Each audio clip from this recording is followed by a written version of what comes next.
여러분이 오늘 예배당에 들어오실 때 책을 두 권 받으셨습니다. 스프링이 있는 책이 있고요. 스프링이 없는 책이 있는데, 스프링이 있는 책은 학생 교재라고 보시면 되겠고, 여러분 전도하실 때 태신자와 함께 쓰시는 교재입니다. 그리고 스프링이 없는 교재는 인도자연 교재라고 볼 수 있어요. 그래서 여러분들이 매 과에 그 설명을 반복해서 읽고 습득하실 수가 있습니다. 늘 손에 들고 자주 쳐다보시고 읽고 그렇게 기억하시길 바랍니다. 이 1:1 전도 양육 교재는 애틀란타의 세안교회를 담임하고 계시는 송상철 목사님이 편집을 해서 만들고, 실제로 지역교회에서 이걸 가지고 복음을 전해서 많은 성도들이 예수를 믿고 영접했습니다. 그래서 세안교회는 한 1000여 명이 모이는 대형 교회로 성장을 했고요, 미주에서는. 그리고 그 교회의 성도들의 평균 연령이 30대예요. 굉장히 젊은 교회가 되었습니다. 그리고 목사님은 쿠바를 비롯해서 세계 곳곳에 가서 이 교재를 가지고 복음을 전하고 현지 지도자들을 훈련하고 있습니다. 여러분, 저는 약을 먹으면 약효가 굉장히 빠릅니다. 왜냐하면 저는 믿음으로 약을 먹어요. 이 약이 나에게 효과가 있다, 이 약이 나에게 도움이 된다. 근데 여러분, 불신하고 의심하고 안 믿고 약을 먹으면 약효가 잘 나타나진 않죠. 우리가 이 교재를 쓸 때에도, 물론 이게 성경은 아닙니다. 하지만 우리가 이게 효과가 있다, 그리고 이게 복음을 전하는 좋은 도구가 된다, 이런 믿음 가지고 활용하시면 분명히 효과가 있습니다. 그리고 실제로 그렇게 많은 효과를 거두고 있습니다. 지금도 송상철 목사님은 아프리카 케냐를 방문해서 지금 이 시간에도 현지 목회자를 훈련하고 있고 마사이 교회 지도자들을 지금 훈련하고 있습니다. 굉장히 놀라운 성령의 역사가 그곳에서도 지금 나타나고 있어요. 오늘 여러분, 이 교재를 가지고 우리가 오늘 1과, 다음 주에 2과, 3과를 함께 나눌 텐데, 제가 부족하더라도, 제가 개떡같이 전하더라도 여러분들은 뭐처럼요? 찰떡같이 알아들으시고 성령이 우리 안에 역사하시기를 주의 이름으로 축원합니다. 좌우라고 하는 중국인 할아버지가 계시는데, 이분이 미국 사람들 앞에서 그가 어떻게 결혼을 했는지를 소개하는 그런 기회가 있었습니다. 여러분, 지금도 뭐 그런 일이 있는지 모르겠어요. 그런데 옛날에 한국도 그랬고 서양도 아마 그런 풍습이 있었던 것 같아요. 중국도 그랬고요. 어렸을 때 집안과 집안, 부모님 사이에서 먼저 정략 결혼이라고 하나요? 배우자를 미리 정해주는 거예요. 좌안이 8살 때 그걸 알았다고 해요. 나는 배우자가 미리 정해져 있다, 나와 결혼할 여인이 있다, 이걸 알게 되었어요. 10대가 되어서 청소년기가 되었으니까 그때 한참 이성의 관심도 있고, 누구하고 결혼할까, 그녀의 얼굴을 한번 보고 싶다, 너무나 보고 싶었어요. 근데 얼굴을 제대로 한 번도 본 적이 없대요. 그리고 10대 후반, 그때 결혼을 해서 뭐 사랑은커녕 뭐 데이트도 한번 못 해보고 얼굴도 못 보고 결혼을 해서 지금까지 잘 살고 있노라고 그 얘기를 해주었답니다. 여러분, 그 이야기를 들었던 미국 사람들이 반응이 어땠을까요? 더군다나 요즘 사람들인데 반응이 어땠을까요? 야, 못 믿을 이야기다. 서로 사랑해서 결혼해도 결혼 생활이 힘든 건데, 문제가 많은데 어떻게 사랑하지 않은 사람과 결혼해가지고 오랫동안 잘 살 수 있을까? 서양인의 관점에서, 오늘 우리의 시각에서 잘 이해할 수 없는 일이었습니다. 하지만 좌는 그들과 논쟁하기보다는 자기의 이야기를 덤덤하게 해나갑니다. 지금까지 제가 살아오면서 돌이켜볼 때 인생에서 가장 중요한 것들은 내가 선택하고 내가 결정하는 것이 아니었습니다. 누군가 나를 위해 이미 계획하고 준비한 일들이었습니다. 여러분에게도 물어보고 싶군요. 당신들은 이 지구에 수많은 나라들이 있는데 미국이 가장 좋은 나라라는 것을 미리 생각해서 스스로 미국을 선택해서 태어나셨습니까? 남자로 태어나는 것과 여자로 태어나는 것 중에 어떤 것이 더 좋을까 먼저 고민해보고 당신의 성별을 결정하셨습니까? 첫째, 둘째, 셋째, 막내로 태어나는 순서도 당신이 선택했던 것입니까? 어떤 집안에 태어나야 내가 행복하게 살 수 있을까? 어떤 부모님을 만나야지 나한테 좋은 것일까? 부모님을 미리 선택하고 결정해서 그 집안에 태어나셨습니까? 당신이 태어난 계절이나 날짜와 시간도 스스로 선택하셨습니까? 이런 질문들을 하는 거예요. 그리고 그가 말하기를, 저는 인생에서 가장 중요한 것들은 누군가에 의해서 미리 계획되고 잘 준비되었다고 믿습니다. 그것은 우연도 아니고 팔자도 아니었고 운명도 아니었습니다. 나를 지극히 사랑하시는 누군가가 나와 관련된 모든 것들을 미리 계획하셨고 준비해 놓으셨습니다.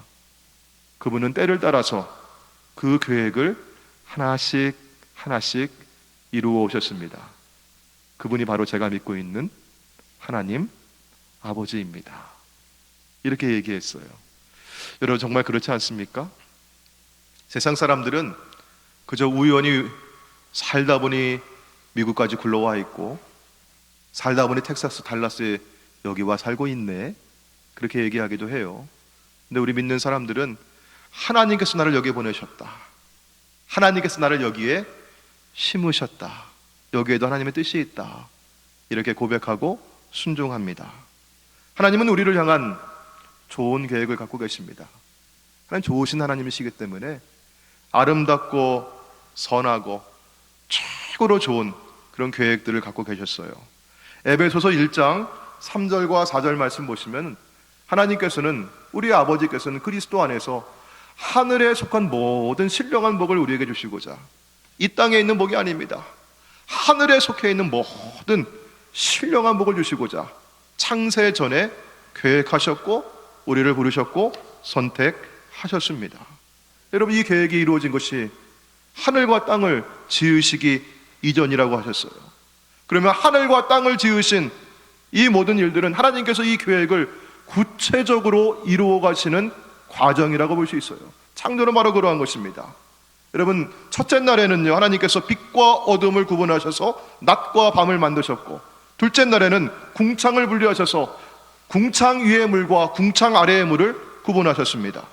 육지와 바다를 나누셨고 그 육지 위에 각종 식물을 지으셨습니다. 넷째 날에는 하늘에 해와 달과 별들 광명체를 만드셨고 그 광명체들이 움직이는 것에 따라서 계절과 날과 시간을 나타내셨습니다. 다섯째 날에는 물속의 생물과 하늘에 날아다니는 새들을 지으셨습니다. 그리고 여섯째 날에 땅의 짐승들을 창조하신 후에 하나님은 이렇게 말씀하십니다. 우리의 형상을 따라 우리의 모양대로 우리가 사람을 만들자. 하나님은 마치 토기장애와 같습니다. 토기장애가 진흙을 손에 가지고 그릇을 빚어 만들 때 그냥 아무렇게나 만들지 않죠.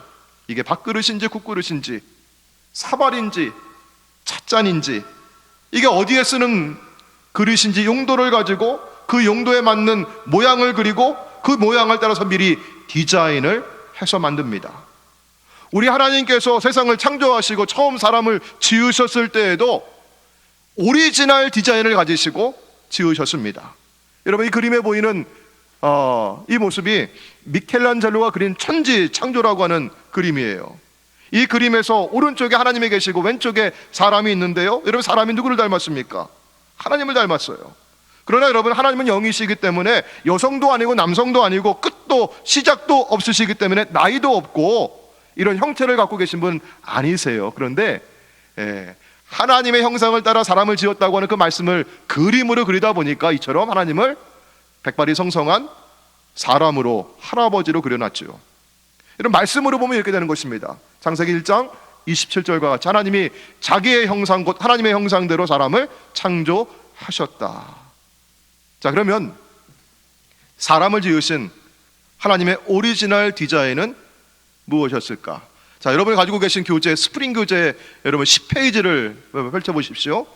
자, 그러면 사람을 지으신 하나님의 오리지널 디자인은 무엇이었는가? 창세기 1장 28절에 하나님이 그들에게 복을 주셨다. 하나님의 오리지널 디자인이 바로 복입니다. 여러분, 어떤 복이었을까? 하나님께서 에덴을 만드셨고 사람이 거기에서 거주하면서 왕같이 귀하게 살도록 창조하셨습니다. 에덴은 그 뜻이 무엇이냐면 기쁨이라고 하는 뜻이에요.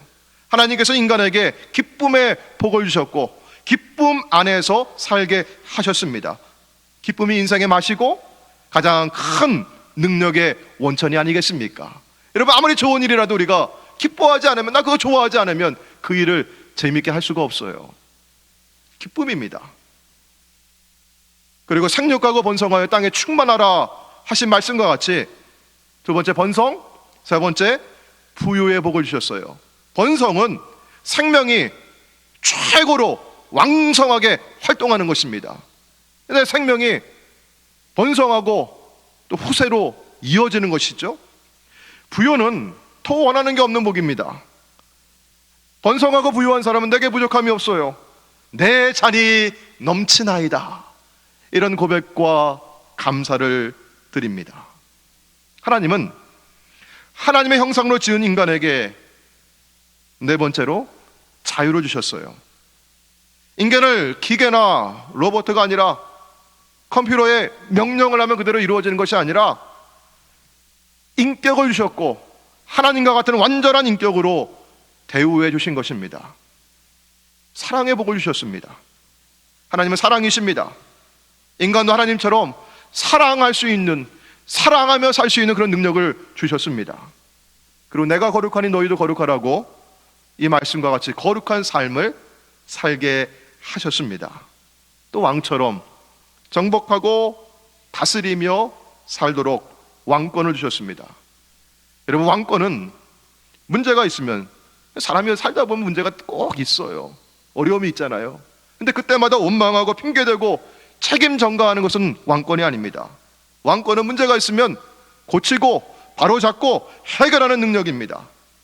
우리 살다 보니 누구 때문에 못 살겠다고, 아무개 때문에 너무 힘들다고 그렇게 습관처럼 원망하며 말하는 것은 내가 그 사람에게 종이 되어 살아가는 것입니다. 반대로 나로 인해 가정이 살고, 나로 인해 이웃이 살고, 나로 인해 비즈니스가 살아난다면 내가 왕과 같이 다스리며 사는 것이죠. 하나님께서는 6일 동안 천지를 창조하신 후에 일곱째 날에 안식하셨습니다. 또 하나님과 같이 우리에게도 안식의 복을 주셨습니다. 여러분이 오늘 주님의 날에 예배하고 안식하는 것이 하나님의 오리지널 디자인입니다. 그리고 하나님과 교제할 수 있는 복을 주셨어요. 이런 교제는 사람의 수준을 높여줄 수도 있고 낮출 수도 있습니다. 여러분이 어떤 사람을 친구로 삼느냐에 따라서 아이고 저 사람 저래? 이런 소리를 들을 수도 있고, 와, 이 사람이 이런 사람이었어? 라는 소리를 들을 수도 있죠. 주지사나 혹은 대통령과 내가 친구가 된다고 하면 수준이 높아지는 것입니다. 그분들이 나에게 든든한 백이 되어줍니다. 세상에서도 내가 아무개를 안다고 하는 것이 큰 자랑이 될 때가 있는데, 천지를 만드신 하나님, 지금도 주관하신 전능하신 하나님이 나와 교제하고 계시다니, 여러분 이거 얼마나 든든한 백이 되고 얼마나 큰 자랑이 되겠습니까? 이렇게 하나님과 교제하며 하나님과 함께 살아가는 것이 영생입니다.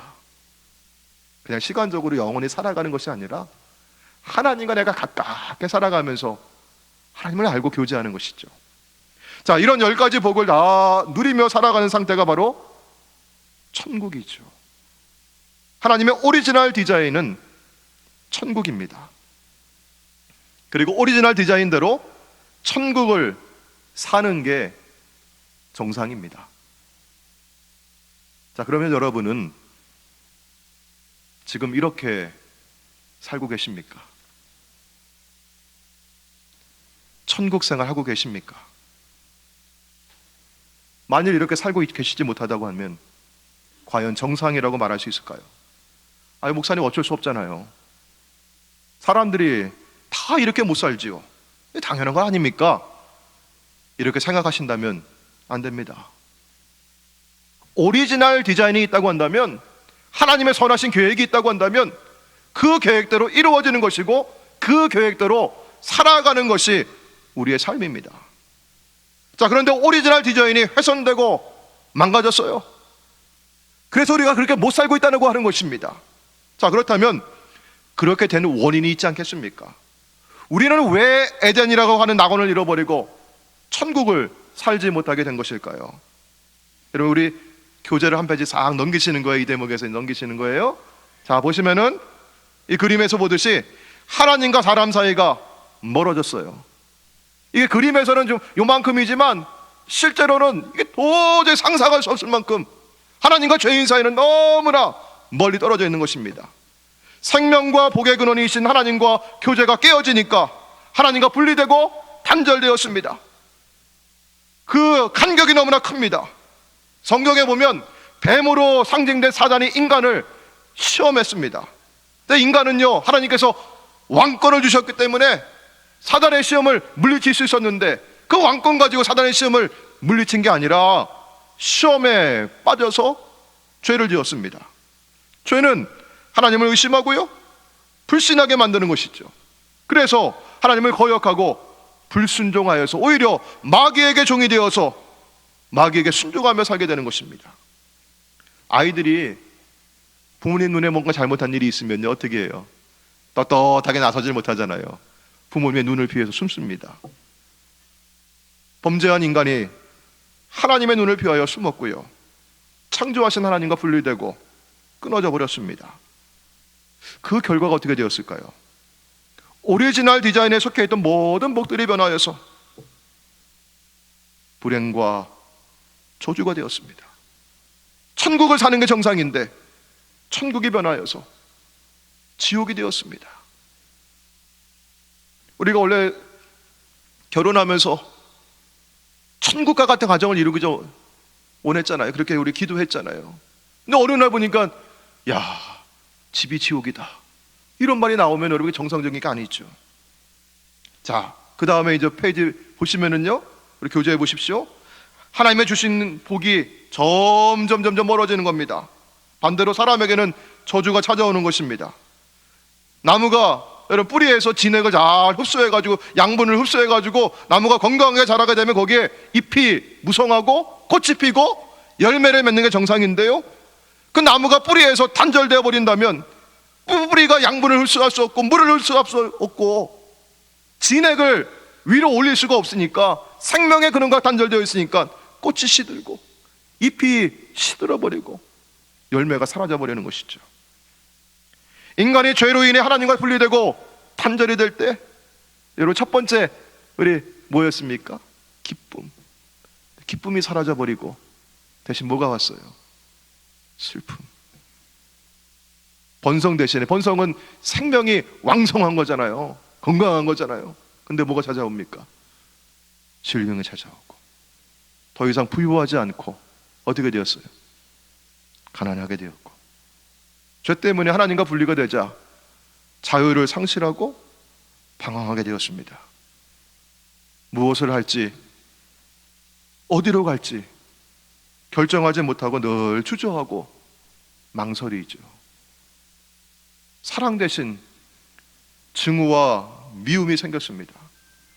누군가를 미워하고 용서하지 못하는 감정도 죄의 결과입니다. 그래서 사람이 거룩한 존재가 아니라 추악한 존재로 전락합니다.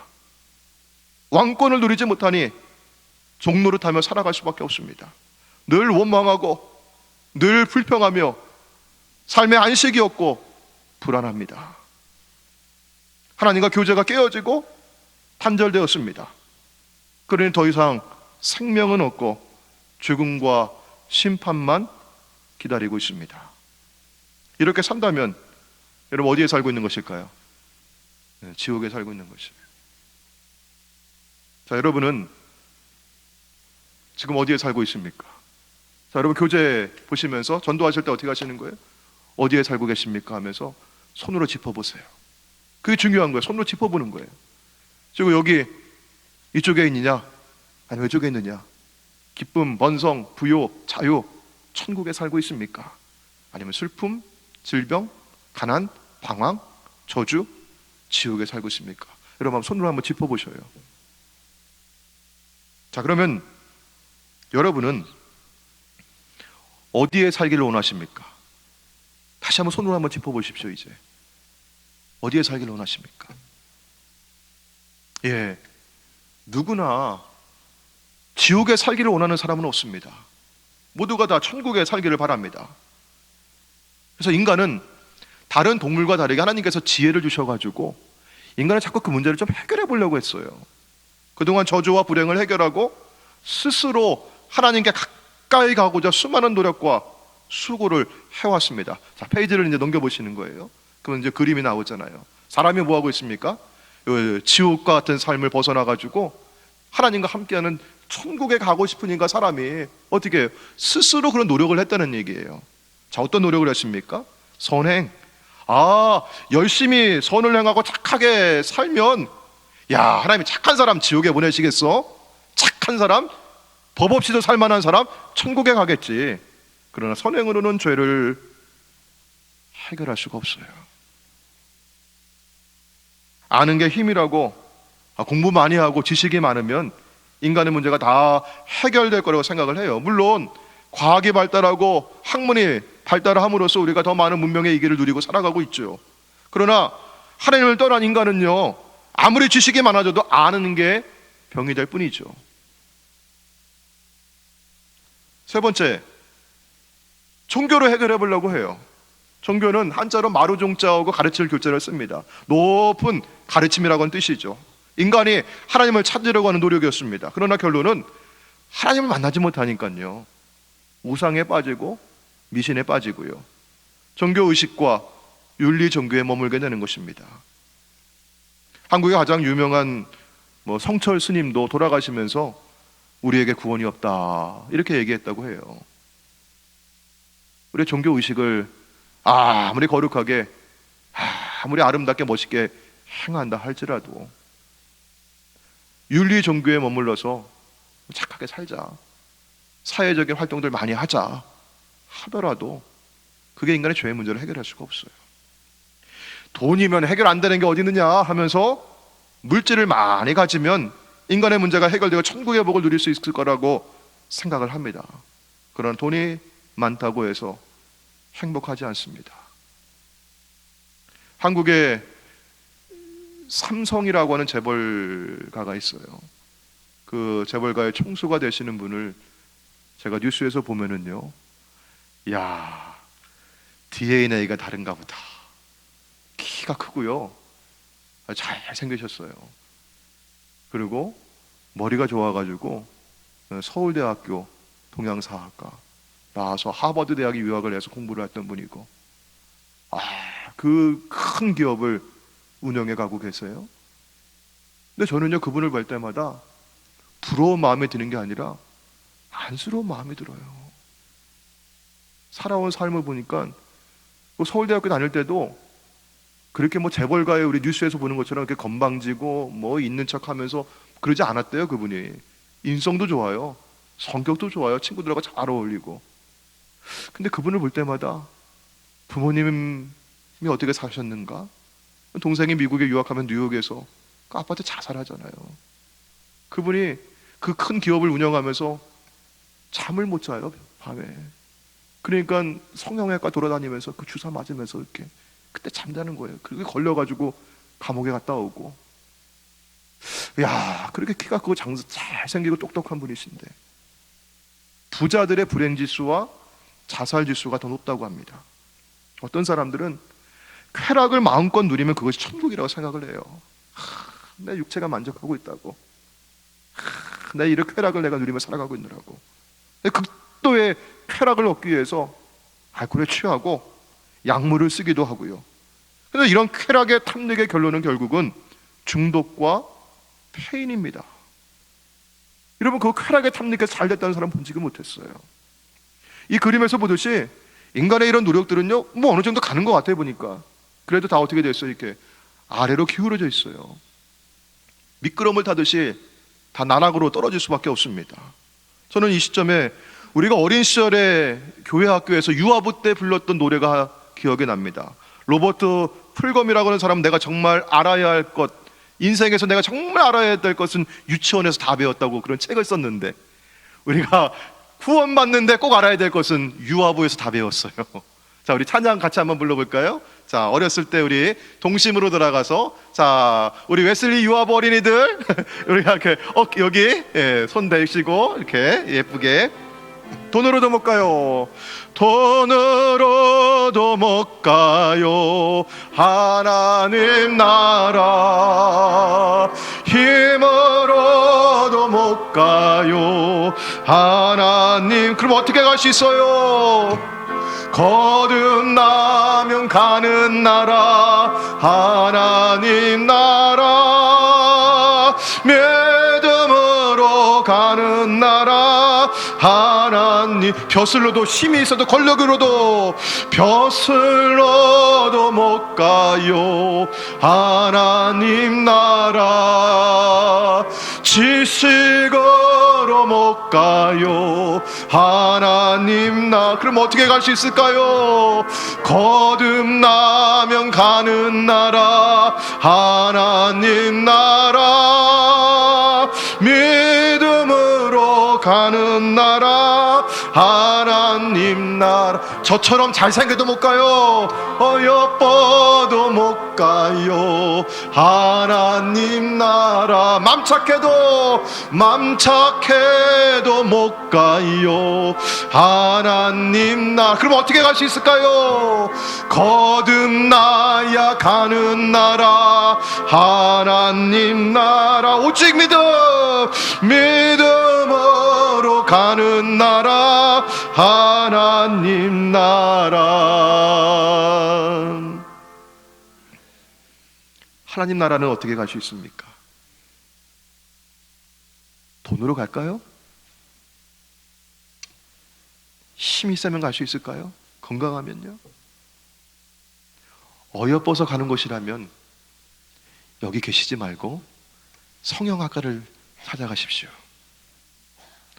돈으로 가는 곳이라면 지금 여기 계시면 안 되죠. 장사하러 가셔야죠. 지금 다들 어떻게 갈 수 있을까요? 거듭나야 가는 나라입니다. 오직 믿음으로 가는 나라입니다. 인간의 힘과 노력으로는 다 할 수 없기 때문에 하나님께서 하셔야만 했습니다. 그래서 우리를 사랑하시는 하나님께서 구원자를 보내주셨습니다. 여러분, 구원자는요, 나를 구원할 만한 능력이 있어야 합니다.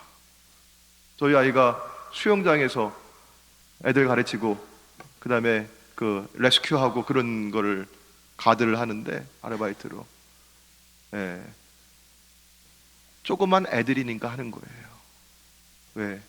나는 능력이 있으니까. 애들 빠져서 막 되면요, 팍 뛰어들어가가지고 건져 올리는 겁니다. 구원자는 하나님만이 나를 물에 빠져 허우적대며 죽어가고 있는 나를 죄의 늪에 빠져서 내가 내 스스로 빠져나오려고 할수록 더 깊이 빠져가는 그 죄의 늪에서 나를 건져주시고 나를 구원해 주셨습니다. 하나님이 인간의 몸을 입고 이 땅에 오셨습니다. 그분이 바로 예수 그리스도입니다. 우리 요한복음 3장 16절 말씀 너무나 잘 아시죠? 우리 같이 한번 암송하겠습니다. 시작. 하나님의 세상을 이처럼 사랑하사 독생자를 주셨으니 이는 그를 믿는 자마다 멸망하지 않고 영생을 얻게 하려 하십니다. 그래서 오직 예수님만이 길이요 진리요 생명이시고 예수 그리스도로 말미암지 않고는 아버지께로 올 자가 아무도 없어요. 이 간격은 너무너무 멀기 때문에, 인간의 노력은 다 미끄럼틀과 같기 때문에 우리의 힘으로 할 수 없고 오직 예수님이 우리를 위해서 하신 가장 중요한 일은 십자가에서 죽으신 것입니다. 십자가에서 하신 마지막 말씀이 다 이루었다고 하는 것이에요. 이 말씀은 값을 다 지불했다, 모든 대가를 다 치루었다, 지불 완료라고 한 뜻입니다. 그럼 무슨 대가를 지불하셨습니까? 인간의 죄값으로 당할 모든 저주와 심판과 불행을 대신 담당하여 주셨고 해결해 주셨습니다. 이제 구원의 길이 열렸습니다. 어떻게 우리가 구원을 받을 수 있을까요? 어떻게 해야 하나님의 형상, 오리지널 디자인을 회복할 수 있을까요? 골로새서 1장 13절로 15절에 있는 말씀과 같이 예수 그리스도는 보이지 아니하시는 하나님의 형상이십니다. 우리가 훼손되고 망가지고 잃어버리고 상실했던 하나님의 형상을 예수님이 내 안에 들어오셔야만 내 안에서 회복이 되는 것입니다. 잃어버린 하나님의 형상을 입어야 합니다. 하나님의 참 형상이신 예수님이 내 안에 들어오셔야만 내 안에 하나님의 형상이 회복이 됩니다. 예수님을 내 안에 받아들여야만 합니다. 예수님을 받아들인다는 것을 성경에서는 예수님을 믿는다, 예수님을 영접한다고 하는 것이에요. 요한복음 1장 12절에 있는 말씀 같이 한번 읽어볼까요? 시작. 영접하는 자 곧 그 이름을 믿는 자들에게는 하나님의 자녀가 되는 권세를 주셨으니 오직 믿음입니다. 예수님을 나의 구원자와 주님으로 영접하여 믿는 사람에게 하나님은 구원의 확신을 주십니다. 자, 요한복음 5장 24절 말씀 같이 읽어볼게요. 시작. 내가 진실로 너희에게 이르노니 내 말을 듣고 또 나 보내신 이를 믿는 자는 영생을 얻을 것이다. 얻을지도 모른다. 영생을 얻었고 심판에 이르지 아니하나니 사망에서 생명으로 옮길지도 몰라. 옮길 수도 있어. 옮겼느니라. 이미 이루어졌습니다. 이것이 하나님의 약속의 말씀이고 이것이 우리에게 주시는 확신입니다. 여러분, 확신이 없으면요 불안하잖아요. 요즘처럼 주식 시장이 막 이럴 때는요, 여러분 주식 투자해 놓으시고 얼마나 불안하셔요. 올랐나 내렸나 얼마나 떨어졌나 늘 불안하시잖아요. 확신을 가지시면요, 누가 얘기했어요. 이건 정말 확실합니다. 뭐 그건 믿을 만한 건지 모르겠지만 확신 가지니까 안 쳐다보잖아요. 되는 건데, 이건 된 건데 이미. 확신을 가진 사람은 말하는 게 다르고요, 표정이 다르고 행동이 다릅니다. 분명하고 자신감이 있어요. 정직하고 유쾌하고 명랑합니다. 그래서 구원의 확신을 가진 사람은 이 땅에서 이미 천국의 기쁨을 누리며 살아가고 있는 것입니다. 사랑하는 여러분, 여러분은 예수 그리스도를 나의 구세주로 믿고 영접하기 원하십니까? 여러분은 어디에서 살기를 원하십니까? 다시 한번 손으로 한번 짚어보실까요? 어디에 살기를 원하셔요? 자, 그러면 이제 어떻게 해야 할까요? 여기 그림에 있는 것처럼요, 예수님께서 어떻게 하고 계셔요? 지금 여러분의 마음의 문을 두드리고 계십니다. 누구든지 여러분의 이름을 부르시는 주님의 음성을 듣고 마음의 문을 여시면 주님이 들어오셔서 주님이 거하시고 함께 하십니다. 자, 여러분, 주님의 음성을 듣고 마음의 문을 여시길 바랍니다. 주님이 들어오셨습니다. 자, 이제 예수님은 어디에 계십니까? 손으로 한번 짚어볼까요? 내 마음속에 계셔요. 자, 이제 오른손을 여러분의 가슴에 얹고 제가 드리는 기도를 우리 함께 따라 하시길 바랍니다. 제가 천천히 하겠습니다. 여러분 눈을 감으시고 따라 하시길 바랍니다. 주 예수님, 나는 주님을 믿기 원합니다. 십자가에서 죽으심으로 내 모든 죄와 죄의 결과로 오는 저주와 심판을 나를 대신하여 담당해 주시니 감사합니다. 그리고 부활하심으로 영원한 생명을 주시니 감사합니다. 이 시간 나는 회개하며 내 마음의 문을 열고 예수님을 나의 구주, 내 인생의 주인이신 하나님으로 영접합니다. 내 모든 죄를 용서해 주시고 영생을 주옵소서. 나를 다스려 주시고 나를 주님이 원하시는 사람으로 만들어 주옵소서. 예수님 이름으로 기도드립니다. 아멘. 자, 이렇게 복음을 전하시면 되겠습니다. 여러분, 오늘 한 번의 설교 혹은 제 티칭으로 다 하시지 못하더라도 양육자 교재, 인도자 교재를 보시고 반복해서 읽으시고 여러분 꼭 해보시길 바랍니다. 꼭 해보시길 바랍니다. 자, 준비하신 예물 봉헌하겠습니다.